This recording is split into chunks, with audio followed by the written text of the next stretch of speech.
নবীজি সাল্লাল্লাহু আলাইহি ওয়াসাল্লাম মেরাজের রাতে সপ্তম আকাশে এমন একটি রহস্যময় গাছ দেখেছিলেন যে গাছের শাখা প্রশাখার রং অনবরত পরিবর্তন হচ্ছিল। সেই গাছের পাতা হাতির কানের মতো এবং ফল মটকার মতো বড়, যে গাছের শেকড় ষষ্ঠ আসমান পর্যন্ত বিস্তৃত। আজ আমরা এই গাছ সম্পর্কে এমন কিছু চমৎকার এবং রহস্যময় তথ্য দেব যা এর আগে আপনারা কখনোই শুনেননি। তাহলে চলুন শুরু করা যাক। প্রিয় বন্ধুরা, সিদরাতুল মুনতাহা গাছের কথা রাসূল সাল্লাল্লাহু আলাইহি ওয়াসাল্লামের মিরাজের ঘটনায় বলা হয়েছে। আরবি ভাষায় সিদরা অর্থ বড়ই বা কুল গাছ, কিন্তু হাদিস বিশারদগণ বলেছেন সিদরাতুল মুনতাহা গাছকে দুনিয়ার সাধারণ কুল গাছের সাথে তুলনা করা যায় না। একমাত্র আল্লাহ তাআলাই জানেন তা কোন ধরনের কুল গাছ। আর মুনতাহা শব্দের অর্থ শেষ সীমানা, অর্থাৎ এটা হচ্ছে সেই জায়গা যার পরে আর সামনে যাওয়ার অনুমতি কোনো মাখলুকের নেই। সিদরাতুল মুনতাহায় গিয়ে সব আলেমের জ্ঞান শেষ হয়ে যায়, কারণ এরপরে যা কিছু আছে তা একমাত্র আল্লাহ তাআলা আর রাসূল সাল্লাল্লাহু আলাইহি ওয়াসাল্লাম ছাড়া কেউই জানেন না। বিভিন্ন বর্ণনা থেকে জানা যায় সিদরাতুল মুনতাহার শিখর ষষ্ঠ আসমানে আর তার বিস্তৃতি সপ্তম আসমান পর্যন্ত। মিরাজের রাতে রাসূল সাল্লাল্লাহু আলাইহি ওয়াসাল্লামকে হযরত জিবরাইল আলাইহিস সালাম আকাশে নিয়ে গিয়েছিলেন, আর আল্লাহর হুকুমে একের পর এক আসমানের স্তর ভ্রমণ করার সময় যখন রাসূল সাল্লাল্লাহু আলাইহি ওয়াসাল্লাম সপ্তম আসমানে প্রবেশ করলেন, তখন তিনি অনেক বড় একটি গাছ অর্থাৎ সিদরাতুল মুনতাহা দেখতে পেলেন, যার ফল হাজার অঞ্চলের মাটির তৈরি মটকার মতো ছিল, আর পাতা ছিল হাতির কানের মতো। হাজার অঞ্চল ছিল আদ সম্প্রদায়ের বাসস্থান, যেখানকার পাথর আর পোড়া মাটি খুবই বিখ্যাত ছিল। 1700 শতাব্দীতে শাম, লেবানন আর রোমের বেশ কিছু এলাকায় সিদরা নামক একটি গাছের দেখা মিলত। দুনিয়ার পরবর্তীত আবহাওয়া আর বৈশ্বিক উষ্ণায়নের কারণে 1937 সালে এই গাছের চিহ্নই বিলুপ্ত হয়ে যায়। বিশেষজ্ঞরা লিখেছেন এই গাছের উচ্চতা 150 ফুট এবং প্রস্থ 40 ফুট ছিল। এই গাছে হওয়া ফলগুলো একদম হাজার অঞ্চলের মটকার মতো দেখতে। এই গাছের বিশালতা এবং মহত্ব দেখে মানুষ অবাক হতো, যা ওই সময়কার সবচেয়ে ভিন্ন রকম এবং বড় বিশেষত্বপূর্ণ গাছ ছিল। বাইবেলে এই গাছের নাম রিজ বলা হয়েছে। হজরত মুসা আলাইহিসসালাম, হজরত সুলাইমান আলাইহিসসালাম আর ঈসা আলাইহিসসালামের কিতাবেও অত্যন্ত সম্মানের সাথে এই গাছের নাম নেওয়া হয়েছে। সেখানে এই গাছের ফজিলত সম্পর্কে বলা হয়েছে। জাবুর কিতাবে এই গাছকে দ্য ট্রি অফ লর্ড বা আল্লাহ তাআলার গাছ বলা হয়েছে। হজরত দাউদ আলাইহিসসালাম আর সুলাইমান আলাইহিসসালাম নিজেদের ইবাদতখানা আর বাড়ি এই গাছের কাঠ দিয়ে বানিয়েছিলেন। সিদরা গাছের লাকড়িতে এত সুগন্ধ আর সৌন্দর্য ছিল যে এই কাঠ দিয়ে বানানো ইবাদতখানা অন্যান্য ইবাদতখানার চেয়ে অনেক বেশি সুন্দর আর সুগন্ধময় থাকত। আর আনুমানিক 400 বছর পর্যন্ত সেই সব ইবাদতখানায় বা নির্মিত আবাসস্থলে আবহাওয়ার কোনো বিরূপ প্রভাব পড়ত না।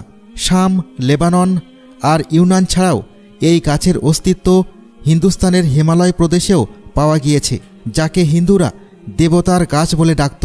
এই গাছকে হিন্দুস্তানে দেবতার গাছ হিসেবে মানা হয়।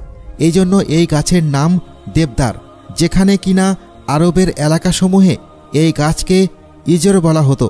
এই 3 জায়গার গাছ আসলে একই প্রজাতির, আর কুল গাছও এই প্রজাতিরই।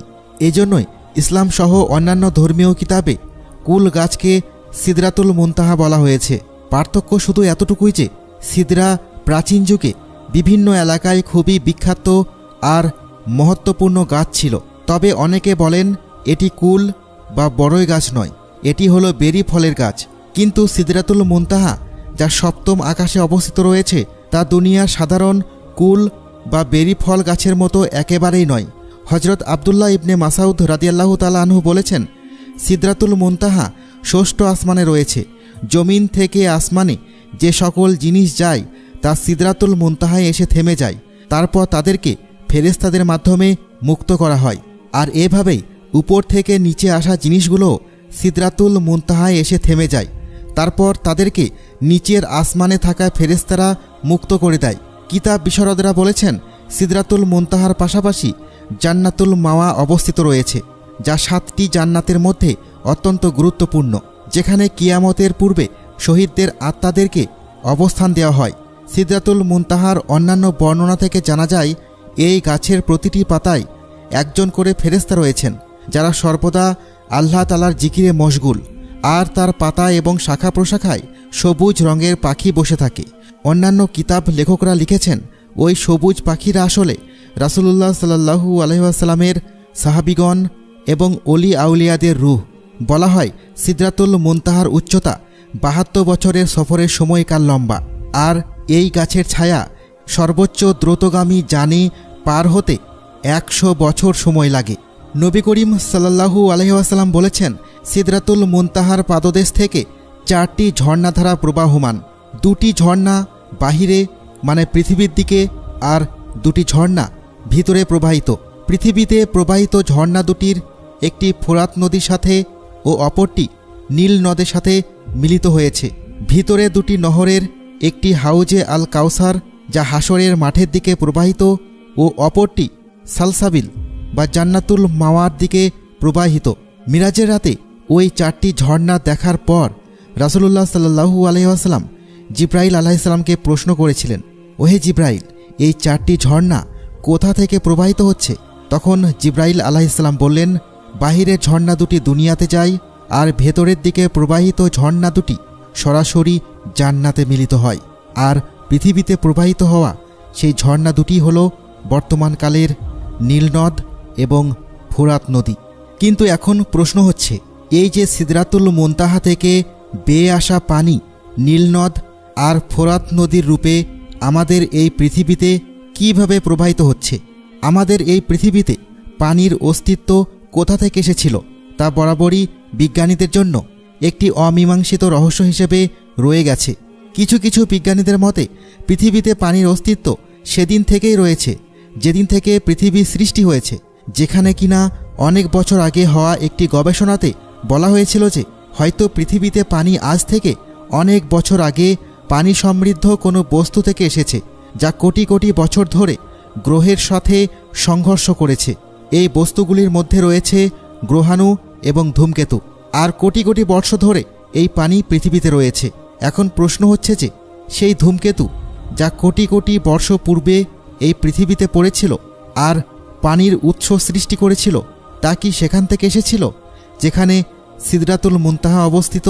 এক গবেষণা অনুযায়ী সিদরাতুল মুনতাহা থেকে প্রবাহিত ওই ঝর্ণাগুলো কোনো গায়েবী মাধ্যমে এই পৃথিবীতে এসেছে, যাকে বিজ্ঞানের ভাষায় ওয়ার্মহোল বা পোর্টালস বলা হয়।